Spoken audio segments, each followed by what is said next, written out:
Welcome back to Heaven Will Be Mine. Let's embark on this mission. Saturn return. In the strange gravity of the abandoned Daphnis lab, Saturn lies in wait for the looming threat of Pluto's mysterious ship. But what are they after? And will they get it? Let's just go right into this. Pluto, why are you suiting up? The Celestial Mechanics Lab was wrecked and the prototype escaped.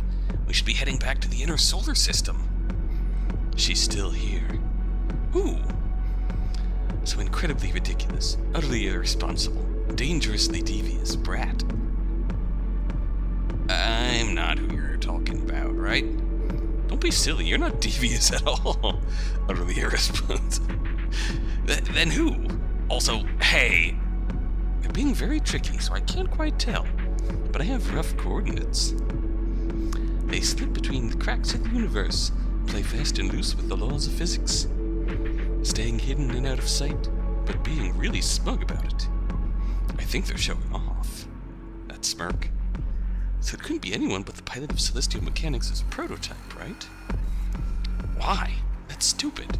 What sort of pilot would be that irresponsible with a prototype? Hey Mars, when you were in the Academy, how many prototype units did you wreck? Let's not talk about that now. I love Mars. I'm just teasing Mars. You've much better behaved now. You and your broken nose and getting into fights with your flight crew. If the intel is true, their prototype is really powerful, even against you. I know. I might not be able to stop her. This location is the experimental lab. It was shut down right before Earth canceled the space program. I don't like this place, Pluto. It's like they shut down Daphnis lab and converted it into the perfect site for an ambush. Really? It's too much for me? Well, it's stronger than the fleet I destroyed? I mean, I'm not saying you're not strong enough. But a stealth mission against a secret weapon is different. No one knows what Celestial Mechanics is planning, but it's always awful. It's definitely a trap. This mission to the outer planets is only to destroy Celestial Mechanics' labs and prevent Memorial Foundation from recovering the prototype. Mars, if you keep trying to protect me, I'll get mad. But let me have the tiniest bit of pouty face. I'll be fine. After all, I have a lot of experience correcting unruly show-offs who act out for attention. Daphnis, the tiny shepherd moon, so small it barely earns the name, tumbles through the Keller Gap, ruffling the rings of the planet it orbits. It houses the last official laboratory of Earth's decommissioned space program, training ground of failures like Saturn, and special girls like Pluto. Saturn remembers it feeling cramped, anxious, and scary. No, wait, Pluto remembers it that way. Saturn remembers when it used to feel so special to be chosen, and a candidate for the last generation of pilots. But didn't Pluto feel that way too? Sometimes two things are true. In this place, gravity is quietly degenerating, and distances are becoming ambiguous between past and present, between me and you. The Daphnis lab seems smaller to Saturn now, though not as tiny as it feels to Pluto, and that's obvious. No longer people-sized. She tears through it like worms in an apple. There's a much bigger worm here, and she doesn't know anymore if this was a good idea. Where was what a good idea? Saturn doesn't have any ideas. She's just trying to hide, even though there's no place where you could not be felt by me. Uh-oh. Alert. Tidal Residence IFF confirms enemy. Warning. Gravitational hazard. Danger. Pressure exceeding safe range.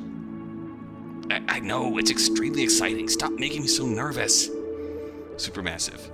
Small enough to hide in this complex, but with a dual reactor denser than the entire moon compressed into the head of a pin. An hour ago, and Saturn felt the gravitational pull of something so big and so close and so powerful, the interior of her cockpit creaked with the pressure, and her head hurt, heart and eyes welled up with tears. Something that couldn't be anyone other than Pluto. Cool. She must be pretty big.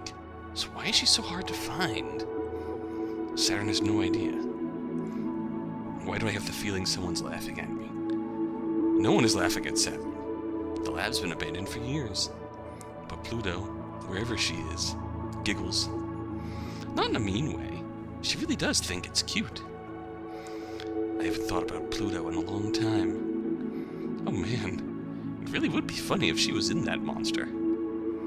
Well, now someone is laughing at Saturn. Hey! Now I know someone's there. I can feel you listening, but I can hear you too. And I can catch you. You're not the only one who can fuck with the narrative. Oh no.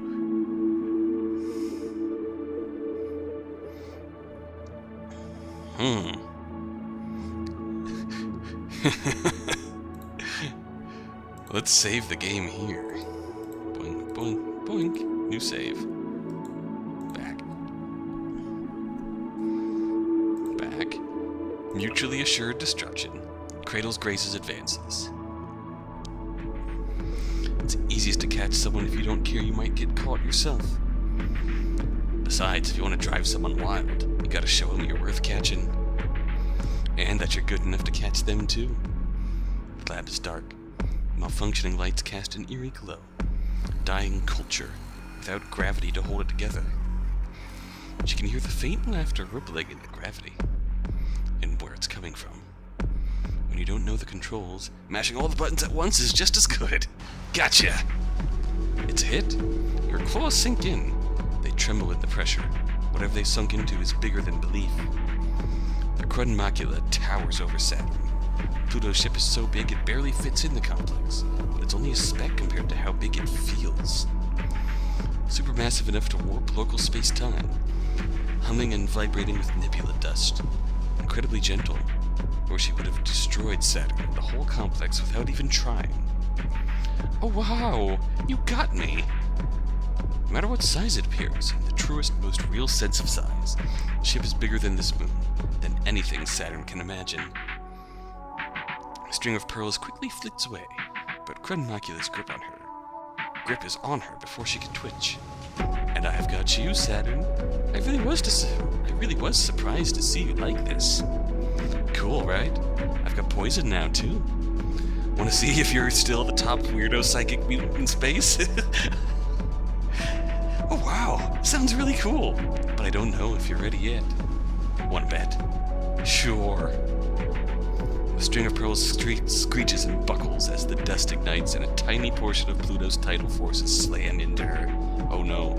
Warning, gravity hazard. Big time. Ugh. Had enough? You kidding? Okay, we can turn it up. Ooh, that sure is insane. Feels like my brain is melting into the universe. You're the one who wanted to show off. You don't have to do that to endear yourself to me. But if you really want to impress me, you're going to have to do better than that. Yeah? You're really still not impressed? Even by this? By what? Oh, that does sting. It spreads like a poison, even through metal. It jumps like electricity, but drips like a liquid. Pink and impossible, and spreading quickly through the Crud Macula's body. So you're not just full of risky bad ideas. That makes me happy. I won't shut you down too hard. Okay, you win. You gonna be good now? Okay. The unruly child of this threesome. So, what did you want to talk about? As Cradles Grace's glittering psychic death machine, you definitely have more important things to do than go out of your way to bully me for no reason, right? Oh, that's right. That man and the fleet are escaping, aren't they? I hope you don't mind falling for this trap. A trap? You? Silly, I know you're more important than that. More than catching the rest of the Celestial Mechanics fleet. I knew this would be fun, and you knew it too. I am absolutely delighted about you doing that, just to be clear. So you don't have to read my mind to roast me about it. I can't read minds. You know that's not how it works. But I also don't need to know that. But I did want to know how the biggest overachiever of my juniors turned into such a bad girl. If you really remembered me, you'd You'd remember I wasn't ever good. I do remember you. Even if you're not that good at being bad, do you know what you're doing? With that machine that's so dangerous we don't even want to find out what it does? I think you answered your own questions about why I'm keeping it. Are you gonna stop me then? But you don't want to? Hey, stop, don't pry into me. If you're pitying me, I'll make you regret it. Not all of us come out perfect like you. Some of us get thrown out before they see any use at all. I won't pity you. I really would have torn this machine apart. Now that I'm here, gifted little mutant to gifted little mutant, I can't bear to. Because some of us just haven't been thrown out yet. Lab-grown girls like us should stick together. I might still make you regret it. Winning isn't my most important task. It's not yours either. Are you sure about that? You're not who I'm worried about. It's only your boss I can't forgive. Oh, I love hearing that. Tell me more. I'm getting a crush already. You regretting it now? Oh, don't worry. There's nothing you can make me regret. Ever since the day Mars began, Mars has been doomed. No, there will never be a planet Mars. That's a name reserved for places where human life, gravity, and culture reign. This is just bitter Aries. Like the stringy, inedible weeds that grow when nothing else does, Cradle's Graces is dug in, and we can't get them out. The colonies are wrecked, the terraforming engines are broken, the gravity furnaces are out of control. There's no resources left on this planet, no strategic value. This planet doesn't even exist. It's an inert rock. There's no point in fighting. There's no need to fight. Ship selves can't keep you alive alone forever. And even if that was the case, we could leave tomorrow and claim victory. Most of the Memorial Foundation NSES fleet already did. That's why there's barely any of us left, and why we can't get them out. What? Why don't I go home too? And leave all those idiots to just fucking die on a rock? Who do you think we're doing this for? Oh, external communications sent on August 31st, 1978 by Memorial Foundation troops. That's 2 years before they officially signed the treaty to give up on humanity in space, and 1 year before Cradle's Graces officially breaks off from the rest of the Foundation. Hey, it's not like we're idiots. We know we're doomed. This planet still doesn't fulfill the requirements for human life, and life is just the start anyway. Don't you know that gravity is something more important? You do understand celestial mechanics, right? Matter is made of tiny particles, but enough of it exerts gravities that stitches the universe together. Culture is made of tiny humans, and enough of it together can decide what's real and what isn't. I really like that.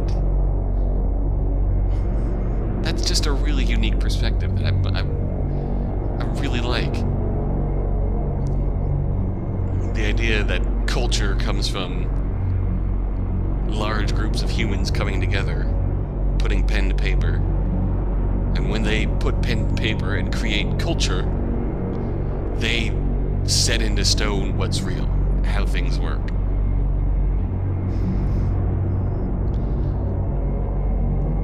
So we can talk about enjoying or understanding science and how the world works. As time goes on,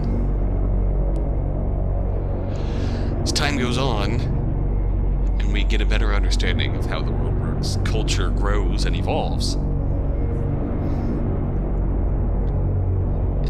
It is really quite fucked up that this is how decisions about humans get made. Enough humans can decide anything, then it'll be true. Even about what's human and what's not. They don't even have to wait for the deadline. They've already decided that any human without their feet planted on Earth is in fact not a human. It's a pretty usual thing for humans to do. No differences of any kind need to exist. We'll just be aliens, then they'll send the real military after us, and we'll die. But if we just hold the line here, for our princess to get through and make it to the moon, she'll open up the gravity well, and then we get to decide. Internal communications sent on January 25th, 1981 by the Cradle's Graces Irregulars. Is that the same date as their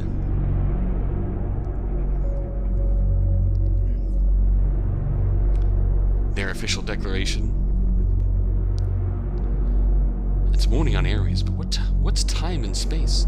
If we can get our capital ship launched and refueled, and the prototype retrofitted with the final equipment, we'll have everything in place. Keep out of the canyons on Mars, where Kratos Graces and Memorial Foundation are bickering. Hold the city ruins against invading troops, and make sure no one tries to set the oxygen ocean on fire while we refuel. It's a pretty thankless job. But me, I can't wait to see what happens. This is the most exciting space has ever been. Before we got here, this was a dead rock. But the best we could have ever hoped for was Earth in a different place. Who needs that? Far in the distance, the moon's gravity well shines. If no one controls it before the deadline is up, Earth will take drastic steps to ensure that humanity is not divided. What they're afraid of happening, we will ensure that it happens. We'll finally have something alien in space. Private communication sent on January 26, 1981 by a Celestial Mechanics researcher. Celestial Mechanics wants to bring back the existential threat.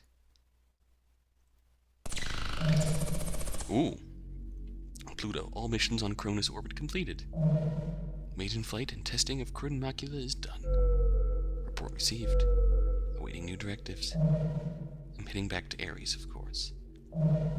It's the home of Kratos Graces, after all. We have to finish up the last touches on Cronus Macula and prepare for the last battle on Earth's moon.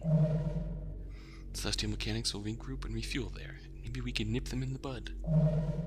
The Memorial Foundation has been fighting us there since the conflict began, and maybe this time we can push them back. Send a message to everyone. Time to come home. So we can be ready for the journey. Ready for launch. We are now 25% on board with Kratos Graces. We have new mail, pilot interfacing, written by Mars. Okay, well, so the very first thing you need to know about pilot interfacing is that it's the most important part of piloting. You don't really have to know any of this stuff, but since you asked, I'll give you the basic rundown. There are actually a few ways it's useful to know, even if it's basically just to explain why no one can do anything to stop you because of the completely unfair bullshit you have. Any given ship self may have a variety of prescribed functions, That's called the machine's intent. It's not that the machine has consciousness, even if it seems like it does. That's just projection and inaccurate metaphor. Even if you're using a made-to-order ship for you alone, or customizing it for that purpose, you still have to bring your intentions in line with the craft's. That's what interfacing really means. That's why interfacing is the most important part of piloting, and why basically the only thing the R&D crews do is find better ways to reduce the lag.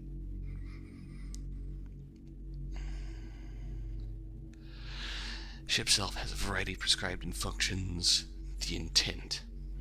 So when you get in a ship self, in order to pilot it, you have to have the same intent, the same goals as the ship's functions.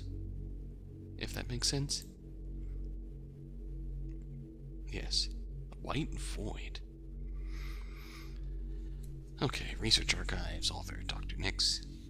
This is a big one. The fearful power of it is evident, so much so that I hesitate to even criticize it. It is the nature of the tyrant theory that it is fed by all things, including attempts to dismantle it. It can simply assimilate those theories and absolve itself of potential guilt and rhetorical weakness by assuming new forms. Because it has no inherent premise that it is not fungible, but the impulse to make all else part of it. Far from expanding to incorporate diverse and contradictory ideas into itself, the theory would remove alternate quantum states until finding a solution that would incorporate perfectly in line with the unified culture theory. This is a necessary and inherent step, because in order to prevent any given feature of such a theoretical culture to be subject to eversion, the gravitational pull of the culture must be so great that no information about it can escape. A cultural black hole? As the theory accumulates culture, through culture mass energy conversion, its gravity would steadily begin to grow, and its energy decrease until it began to continuously collapse into a single coordinate, a no distinguishing information would be able to escape. The interplay of variant states is necessary for culture to create and change. And this unified field culture would be unable to do so, only be able to assimilate and devour.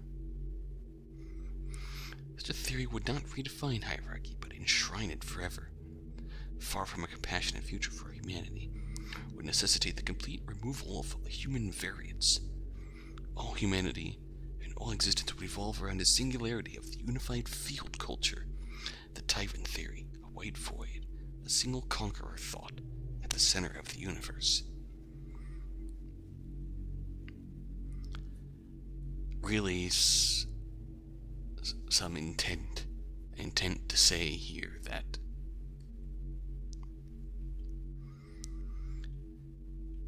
a tyrant theory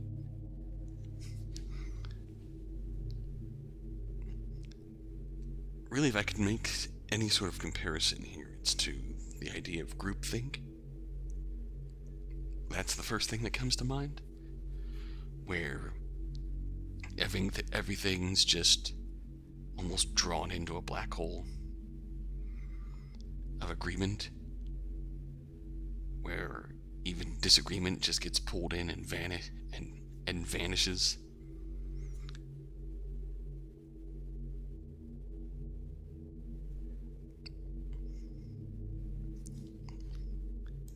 Any rate. Oh, are you scared? Yeah, you? Yeah, but I'm excited too. I'm looking forward to what we could be. Hey, Pluto, how can you be sure? Sure? About what? Sure about anything. Everything is so frustrating, pointless, doomed. No matter how hard I fight, it stays that way. So how can you be sure it's not going to be that way someday? You're the person I want to ask that. Because you fight every day like you're not thinking about those things. What's that supposed to mean? I've got to fight. That's what we have to do.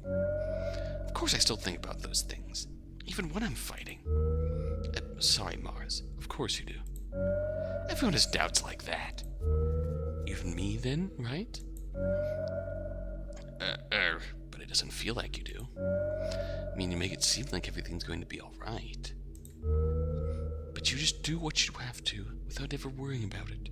Without even worrying about whether it's right or not, or if it will come to anything or not. You're a genius, you know. You're smarter than me. That's not true. I just have to stop thinking if I want to just do whatever it is that needs doing. I put myself on pause, don't you? Maybe that's why I'm still so scared. Ooh, bang! That's just a sudden sound effect. It just kills me. Okay.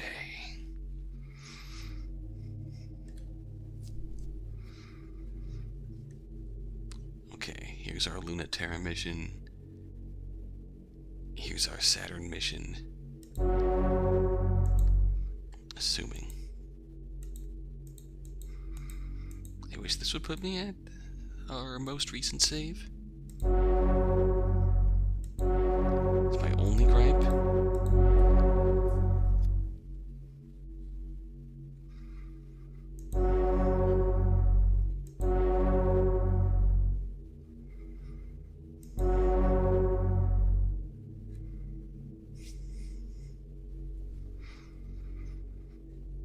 So, Saturn is tied to celestial mechanics, and Lunaterra is tied to the Memorial Foundation. We have time. Let's deep dive.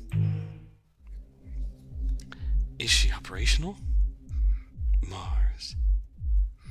All checks clear? Honey. Dual tidal resonator sync clears all checks? It's close enough to tear a moon inside out. And you're really still sure about this? Mars, I love you very much, and I'm going to scream if you ask me one more question. What? Pluto! Sorry, I just couldn't back off after saying that. My soul hurts. Why did you do that? because you didn't listen to me. I was listening. You didn't listen. You've got such a big heart and you don't listen with it at all. I don't want you to go. That's better.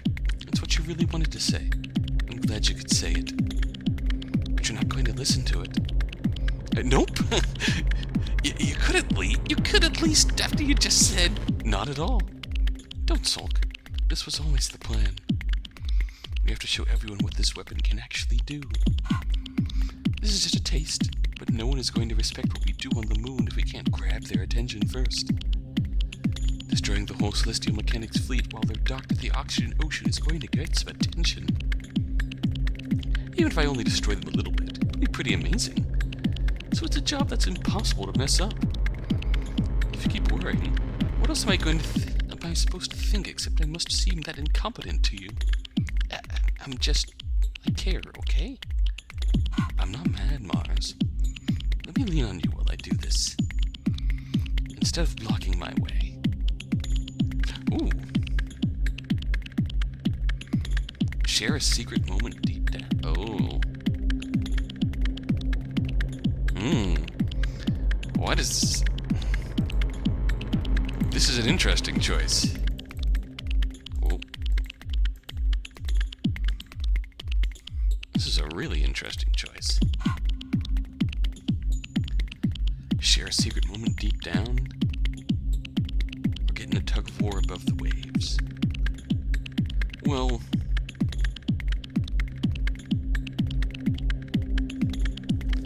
this is the choice I really want to pick, but I also want to do a try and 100% each alignment before going to secret moment deep down. Whoa. A balance shifts because Pluto tugs and Saturn yields. The Oxygen Ocean is a peaceful place because everything about it destroys everything else. You can enjoy complete privacy under the curtain of the ocean's steam. Drink all the fuel and air you want, and no vessel can survive the temperature and pressure conditions below. You can float as long as you want, or until your hull turns brittle and breaks, where your organic compounds oxidize and explode. Celestial Mechanics has covered their wayward pilot's machine in temporary armor layers to seal out the unknown interference of gravity and seeping oxygen. The additional temporary armor layers might not be necessary, but they also might be.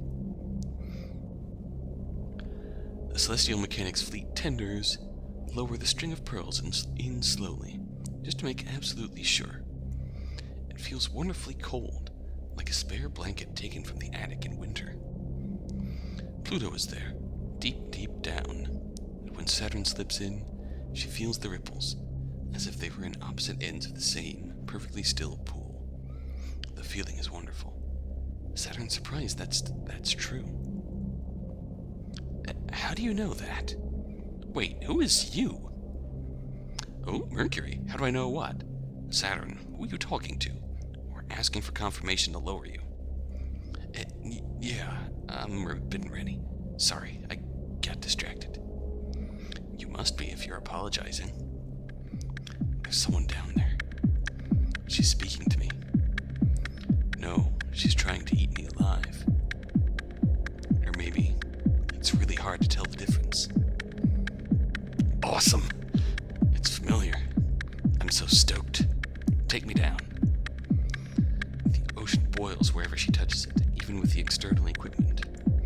There's no way to rely on sight, and the paramagnetic influence is too erratic for sensors to progress. She can only feel her way, for both of them. The cable to your left is extremely important. It's the only way we have of communicating and monitoring your situation. Uh-huh. So you'll need to be extremely careful with it. Are you listening? Yes, but not to you. Shh! There's definitely someone here. Lower me. It's reaching out. Saturn feels funny. Something's not quite right. Like something's watching her. It's like something's watching me. It's also not like someone's watching me. It's like someone's watching her, but something isn't watching her. It's touching me. Oh. Something is touching Saturn. Its hands see her, and they also speak. It's saying something. The ocean ripples with boredom. It's really boring down here. What else is Pluto going to do? Some girls just get stuck with the worst jobs. But I've got to do it. I've nothing to do but send insinuations through the narration. So are you coming or what? Pluto, please. I've got her again. Tidal spike detected. Mass gravity alert. Lower me further. Saturn, we're pulling you out. Oh, not just yet. Oh, hello, Pluto. Hi, Saturn. Hi, Mercury. Sorry, I'm borrowing her for a little bit. Ooh, yoink. Saturn's cockpit floods with alarm lights of an imminent high-intensity gravity event, but it's too late.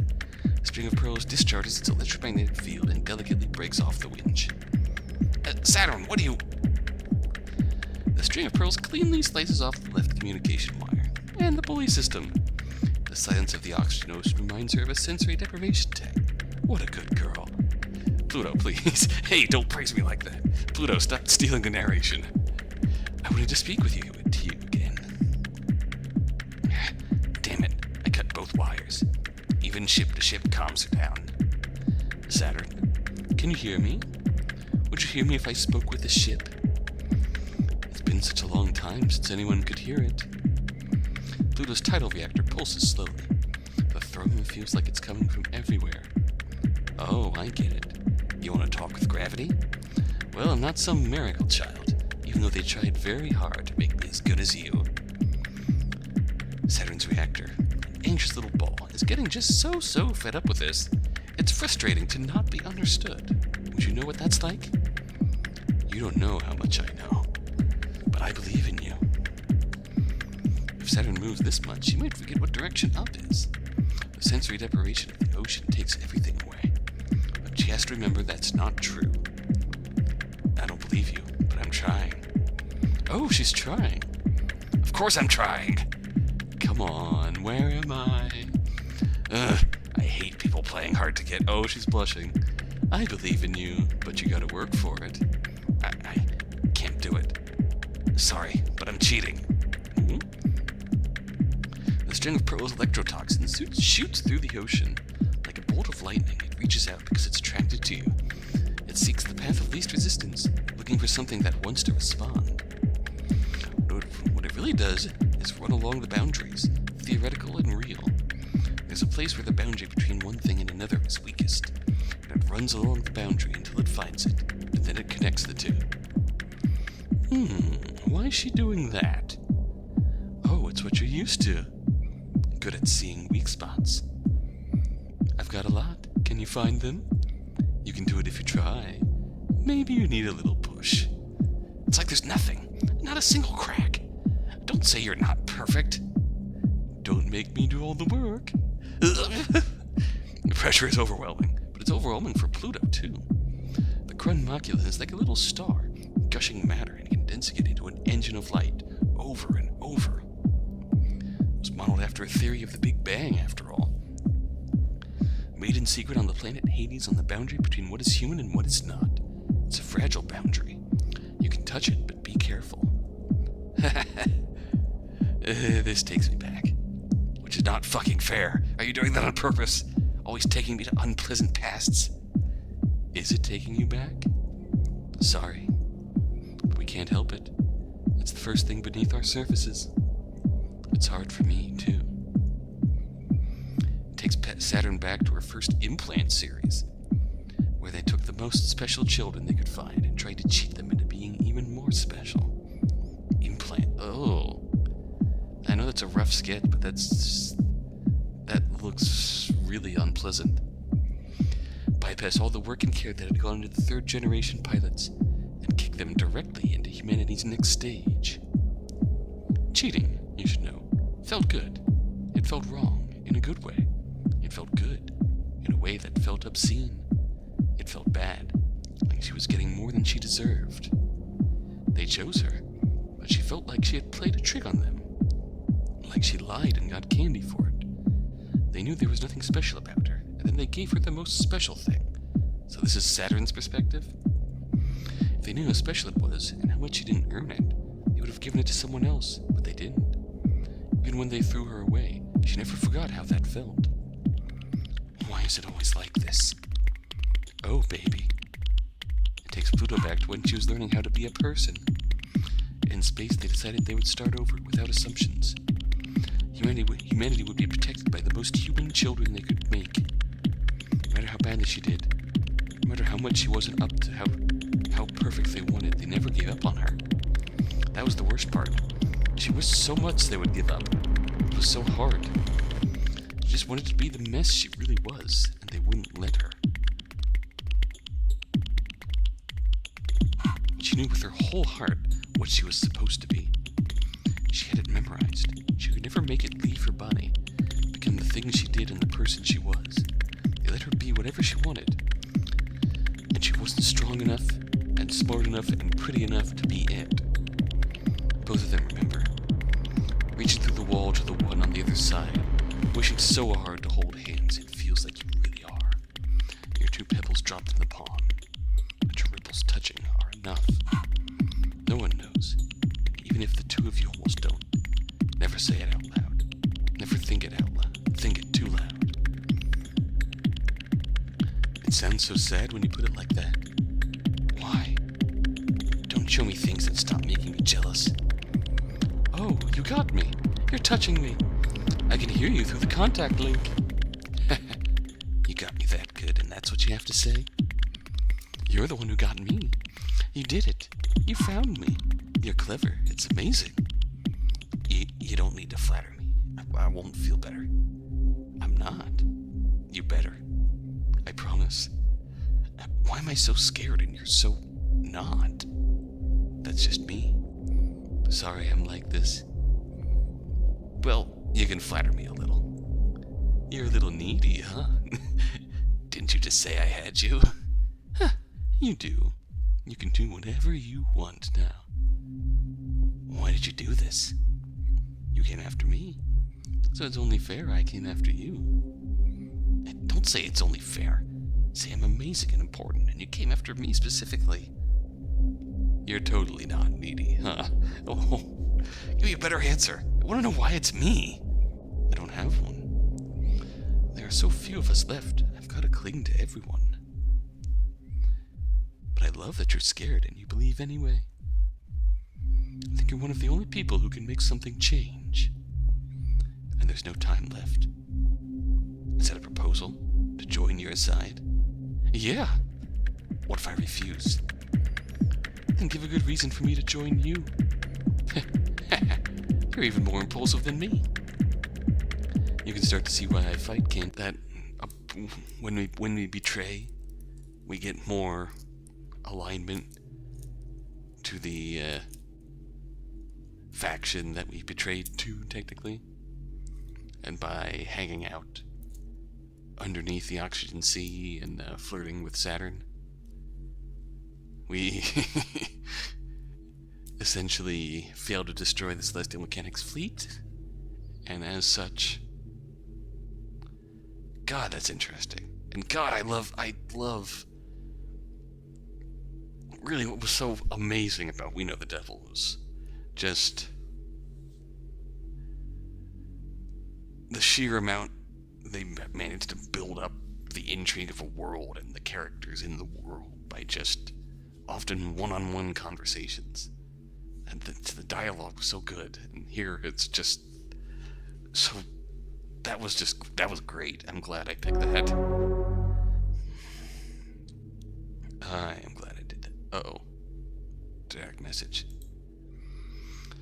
Okay. Director of Celestial Mechanics. Eopteus? Celestial Mechanics mail. The Scout program was created to be fungible with various other religions or philosophies in direct response to the imminent post-war need to address growing existential threats. As a stopgap measure, the Memorial Foundation has had frustrations with indefinite extensions of scouting programs internationally, and boasts the universal failure to advance beyond the need for it. The model, or more specifically the Scouts, were a victim of the space program's own success at fighting the Cold War. with support for a unified approach to space in order to prevent human cultural rivalry. The Memorial Foundation has been granted an opportunity to revise the scouting program and change the reactive war of attrition to a proactive one and confront the existential threat directly. The existential threat is the alien threat. You must think of them as one and the same. What is not known to us is alien. The alien is defined by that most familiar function. F of x equals that which is human, that humans are not. A fascinating logical paradox of much utility in research is the thought exercise. Imagine something that humans could not imagine. Logically, you should not be able to do it. It is inherently impossible to imagine something that you have by definition the capabilities to imagine. And yet this thought exercise leads us to begin defining, first, what is human. In other words, what is conventional. And then by this same process, to imagine what is unconventional. In fact, this is the essence of conquering the unknown, rather than allowing it to power the rule, and to safely integrate it in culture, then for it to fester in anti-culture. But it will not produce what is truly alien to us. Solving this puzzle requires us to be part of what humanity does not wish to be. Alien.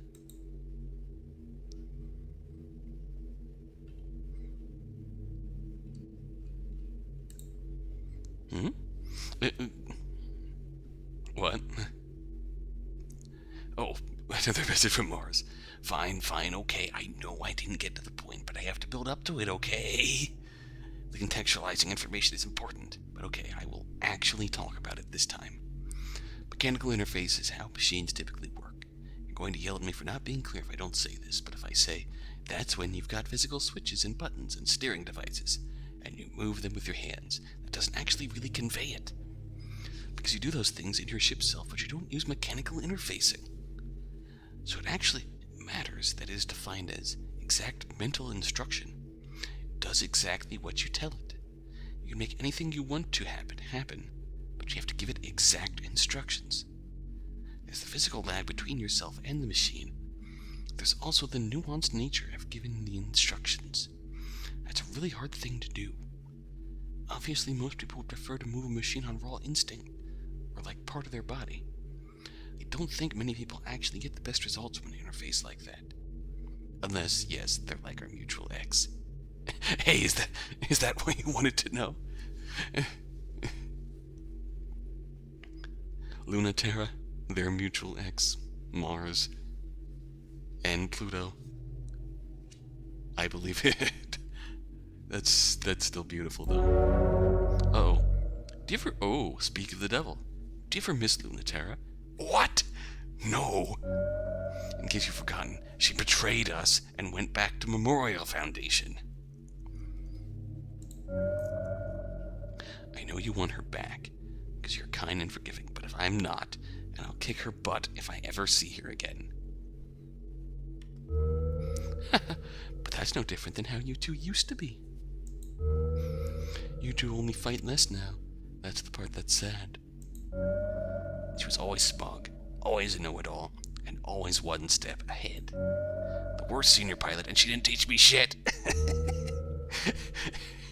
Breakups really do turn all your memories sour, huh? That's... Shut up. Luna Terra is the only one I feel that way about. I know, you pine after good girls way too much. I think dating bad people is good for you. If I have to go through that again, no thanks. The only thing I miss is the expression on her face after I got one up on her. Oh, her smile, you mean?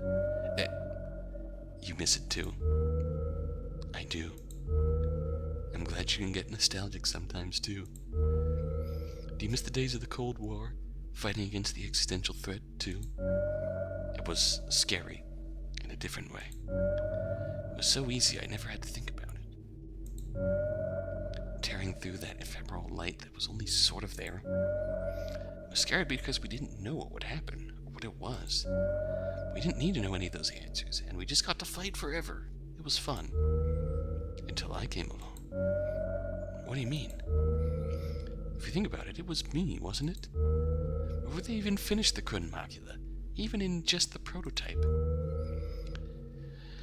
My first professional mission, I wiped out the enemy in the time it took to blink. They haven't come back since. Before it was fun for everyone. You were strong, but it was still hard. But there's no point in sending all of you out to protect Earth when it turned out the existential threat was so weak I could just destroy it with a snap of a finger. That's reversing cause and effect. You just used that as an excuse to stop caring about colonization. Even if it was never a threat to our existence, they didn't have to give up on everything. It's not your fault.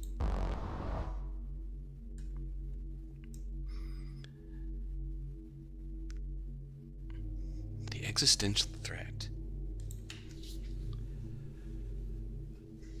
Really, the first thing that comes to mind. Setting the game in the 80s. The Cold War. Specifically name-dropping the Cold War. The existential threat. I wonder if that's intentional. I wonder if that goes hand in hand. In a sort of the existential threat fighting against being the mutually assured destruction of humanity. If the war were to no longer be cold. Which leads into further questions of what seems to be happening in this continuity, questioning humanity itself.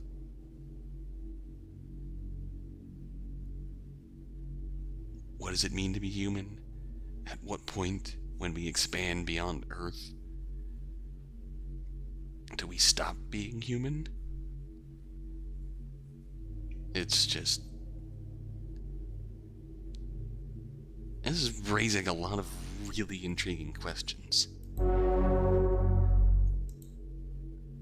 Really intriguing. I love that smug Pluto. God, I love these characters. I love all of them. Mars is a precious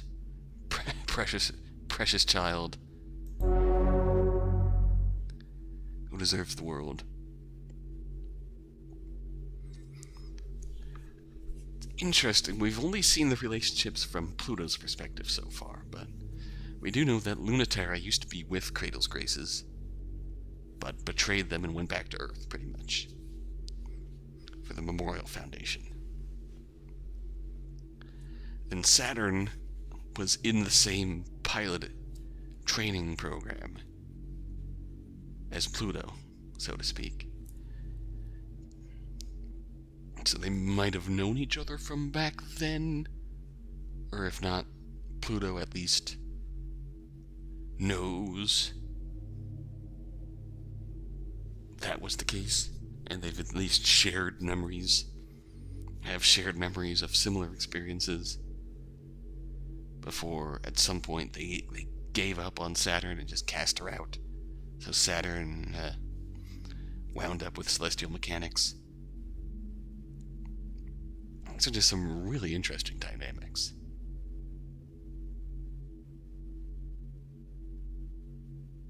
In case it hasn't been abundantly clear through 3 days of this game so far, but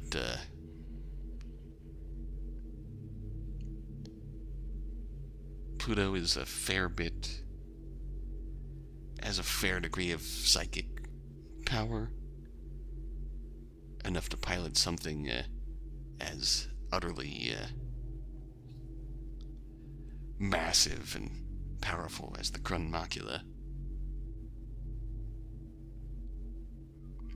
Speaking of that, when we return, we will be facing off with Lunaterra, by the sound of it. Can we bond with Lunaterra, close the rift, or open it further? It would be very interesting, since we did a little bit of inadvertent bonding with Saturn last time.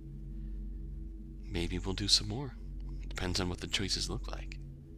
So until next time, until then.